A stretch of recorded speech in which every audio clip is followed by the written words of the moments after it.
Welcome our YouTube channel GS with आंसू।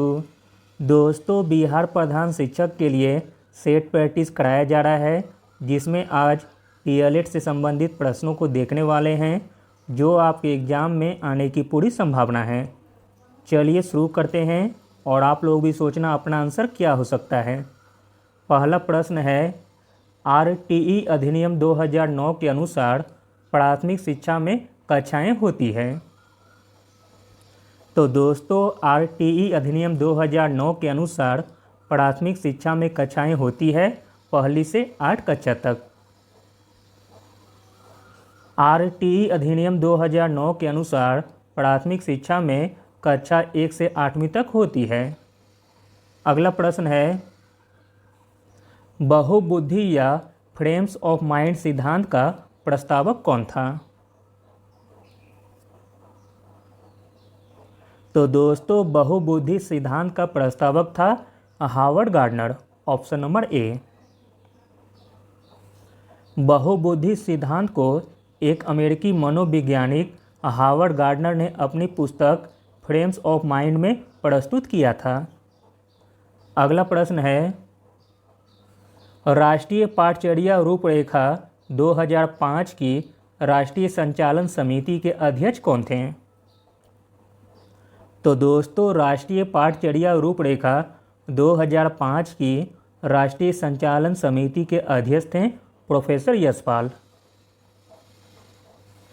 Professor Yashpal NCF 2005 पर राष्ट्रीय संचालन समिति के अध्यक्ष थे।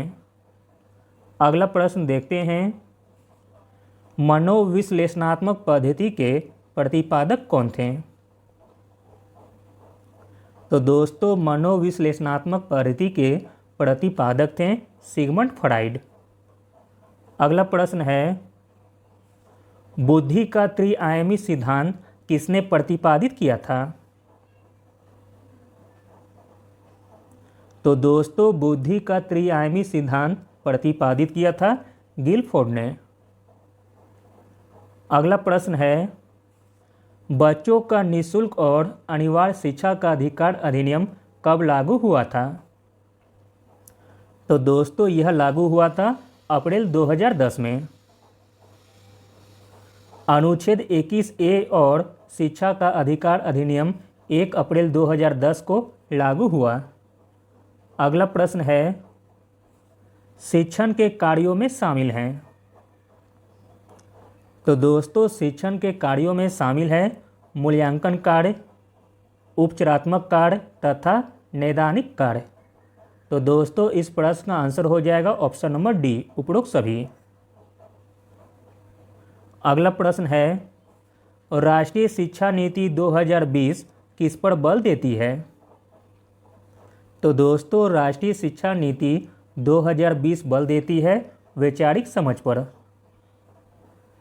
अगला प्रश्न है, किस अवस्था में शारीरिक, मानसिक और भावनात्मक परिवर्तन तेजी से होते हैं?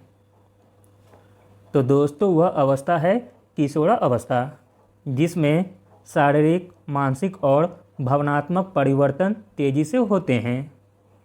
अगला प्रश्न है, घरेलू हिंसा के खिलाफ संरक्षण अधिनियम किस वर्ष पेश किया गया था? तो दोस्तों, घरेलू हिंसा के खिलाफ संरक्षण अधिनियम पेश किया गया था 2005 में। अगला प्रश्न है, कस्तूरबा गांधी बालिका विद्यालय योजना का शुभारंभ कब किया गया था? तो दोस्तों, कस्तूरबा गांधी बालिका विद्यालय योजना का शुभारंभ किया गया था जुलाई 2004 में। कस्तूरबा गांधी बालिका विद्यालय 2004 में भारत सरकार द्वारा शुरू किया गया था। नेक्स्ट प्रश्न है, निम्नलिखित में से कौन अधिगम के अंतर्दृष्टि सिद्धांत के प्रतिपादक हैं? तो दोस्तों, अधिगम के अंतर्दृष्टि सिद्धांत के प्रतिपादक हैं कोहलर। अगला प्रश्न है, टॉलमैन के अनुसार अधिगम के कितने प्रकार हैं? तो दोस्तों, टॉलमैन के अनुसार अधिगम के प्रकार हैं 6।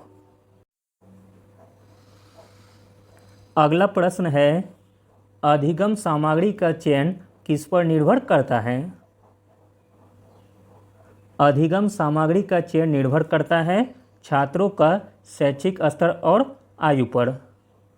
अगला और अंतिम प्रश्न देखते हैं, बुद्धि लब्धि यानी कि आईक्यू का प्रत्यय सर्वप्रथम प्रयुक्त किया गया था?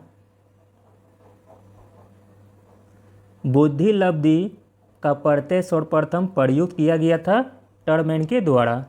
Thank you.